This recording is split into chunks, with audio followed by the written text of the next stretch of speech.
How's it going, guys? Sports by Dustin here, back with another PrizePicks video. And in today's video, we're going to be going over the early value for Game 3 of the NBA Finals between the Boston Celtics and the Dallas Mavericks. Before we do get into the video, if you guys are not subscribed to the channel already, hit the subscribe button, hit the like button while we're at it, because it really would help me out. I would appreciate it. So make sure you guys smash that like button. And now, we are going to be using Daily Grind Fantasy to compare sportsbooks lines and odds directly back to PrizePicks and kind of get a gauge of where the market is sitting for these props on PrizePicks as it stands right now, Monday, June 10th. The game is not going to be played until Wednesday, June 12th, but this is some early value. Sometimes this value is not going to last. Sometimes it's going to move in different directions. We'll talk a little bit about it and how to spot good value on PrizePicks by comparing, line comparing and comparing to these sports books.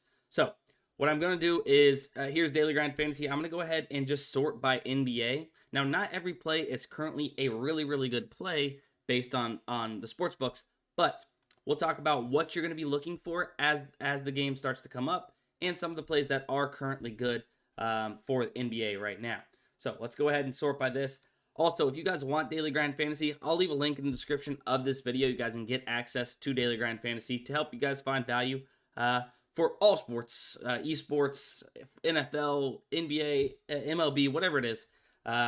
It compares sportsbooks lines and odds directly back to PrizePicks or any of these other DFS apps to help you guys find that. Now, off the rip, Jaylen Brown under 3.5 strikeouts, under 3.5 assists, currently is the best play on the board. And if we look across the market, right, we compare the market, compare lines across the sportsbooks, we can see that this has about average odds of about minus 144 to go under 3.5 strikeouts, giving it a true fair odds percentage. When we remove the juice from the sports books, what they're setting the odds for the overs and the unders on these props, right? They're giving this a true fair odds percentage of 55.03% chance to hit, right? So under 3.5 assist is currently the top play. But over the long term, why is this profitable play, right? Not only are the sports books giving it a good chance to hit, right? But we can get it on PrizePicks at minus 119 in 5 and 6 man flexes. If you guys didn't know that, you want to be able to find plays on PrizePicks that you could get without a payout shift at minus 119 in 5 and 6 man flexes that are very, very heavily favored on the sports books, right? Because the sports books are then translating that to a true fair odds percentage of 55.03% chance to hit. And if you didn't know, we need to be right on our individual legs, our individual plays at 54.3+% of the time in order to be profitable over the long term. So if we're getting plays that have a 55% chance to hit, we have a little bit of an edge there over the long term playing these type of plays. So ideally, you would like to find plays, 5 or 6 plays that have above 54.3+% chance to hit and get them into a slip to be considered a true plus EV slip. Now, you could dip down. Like, I could play Jaylen Brown, and then I could come down here to our next play we'll talk about, Peyton Pritchard, and play them in a slip, as long as I had some other plays, maybe from these other sports that have a higher chance to hit, right? Because we need our average fair odds percentage of each individual leg to be above that 54.3% number. But right now, we're just going over the early value for NBA Finals Game 3. So up next, Peyton Pritchard, under 0.5 3-pointers made. He did have a buzzer beater in Game 2. Doesn't matter, right? You act like the books don't know this. If the books were really that scared of Peyton Pritchard, they'd probably set it at 1.5, right? And it's not to say these are 100% going to hit. Of course not, right? This only has a 53.86% chance to hit. True fair odds percentage from the sports books. But they are favoring the under, right? They know everything you think you know and more.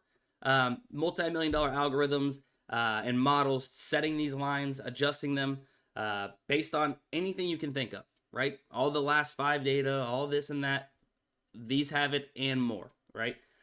So Peyton Pritchard, average odds of minus 137. You can see we have 6 sports books all right around this minus 135-ish number, right? And then we have Fliff kind of weighing it. Same thing here, a little bit weighing it to make it seem a little bit better, just based off that one book that's kind of holding it to that higher odds of minus 150. Now, the reason why I say this is early value is because we don't really know just yet where this play is going to go, right? Something crazy could happen. Peyton Pritchard joins the starting lineup. Not saying that's going to happen or that's a great example, but something could happen, right? Or where, oh, Peyton Pritchard to get extended minutes. Then this could change. The sportsbooks could start favoring the over, and then you get negative EV, you get bad value. So you have to be careful when you're taking super early value, if it's not very cut and clear and dry, that you are not going to end up losing value on it. But up next, Jaylen Brown over 27.5 points plus rebounds. So this is set to -135 average odds across the books. You see DraftKings got this -120 at 27.5. Bovada -125, 27.5. So now we're getting a little bit closer to the -119 we would be getting this at on PrizePicks. But interesting to note, and the reason why this is showing even better is because FanDuel has this 2 points rebounds off from the rest of the market at 29.5. So the rest of the market setting this at 27.5. FanDuel's got it at 29.5. So pretty telling there. If FanDuel believes that, if we start to see the market shift, and that's why I'm kind of giving these plays out. Keep an eye on these plays. If the market starts shifting and DraftKings ends up bumping this up to 28 or 29.5, or these odds start to be coming really favored, like towards this -140 area across the rest of these, like Fliff has it, then this is going to just be that much better of a play, and you'll want to get it in. PJ Washington, under 8.5 rebounds and assists. Average odds right around this -135 area. Probably close to this to -135, yeah. But you have DraftKings, -125. That's the thing. With this early value, these books are maybe a little indifferent from each other, right? But majority of them are right around that -135 area. So keep an eye out on PJ Washington under 8.5 rebounds and assists. I personally probably wouldn't be playing this until it's around that 54.3+% chance to hit number. Odds percent to hit. So personally, I just wanted to go over the value and kind of show you guys what to look for in these props and maybe look out for coming up to Wednesday. Kyrie Irving over 8.5 rebounds and assists. Average odds of -134. Same scenario here, guys. All the books favoring the over of 8.5. Things could change, right? Kyrie could get injured and be limited, whatever it might be. I know it's the finals. Stuff happens.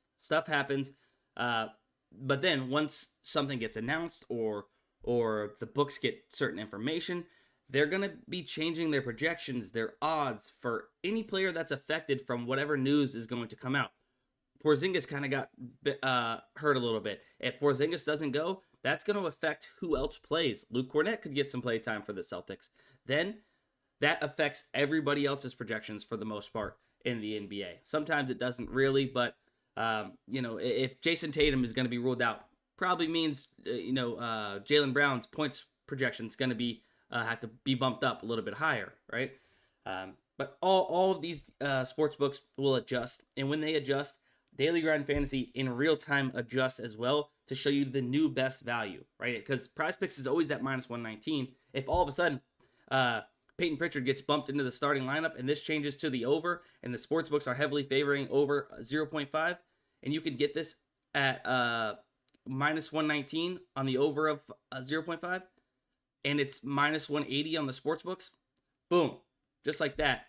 Try and beat the bumps before PrizePicks takes that off or bumps it to 1.5 or whatever it might be. And you can do that when it updates in real time with what the sports books have these projections at. But that's going to be it for the early NBA props for Game 3 of the finals. Hope you guys enjoyed and learned something. See you in the next one.